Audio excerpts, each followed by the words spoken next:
আজকে আপনাদের দেখাবো কিভাবে মাছের ডিম ভাজতে হয়। আসসালামু আলাইকুম, কেমন আছেন সবাই? আমার গ্রামীণ পরিবেশে আপনাদেরকে স্বাগতম। আমি আমার লাইফস্টাইলের মধ্যে রান্নাটাই বেশি একটা হয়ে থাকে, কারণ আমরা তো গ্রামের বউ, তাই রান্নাটাই দেখানোর চেষ্টা করি। আজকে দেখাবো আপনাদেরকে কিভাবে মাছের ডিম ভাজতে হয়।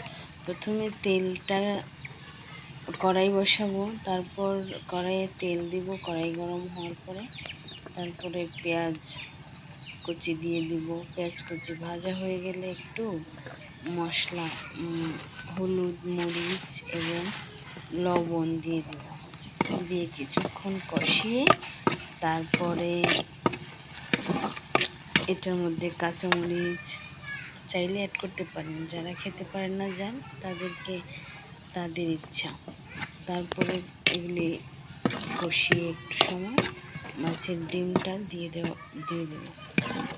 মাছের ডিমটা দিয়ে একটু নাড়াচাড়া করে নরম করে, যদি আপনারা মাছের ডিম নরম খেতে চান তাহলে বেশি করে পেঁয়াজ দিবেন আর তেলটা একটু বাড়িয়ে দেওয়ার চেষ্টা করবেন। এভাবে হয়ে যাবে আমাদের মাছের ডিম রান্না করা।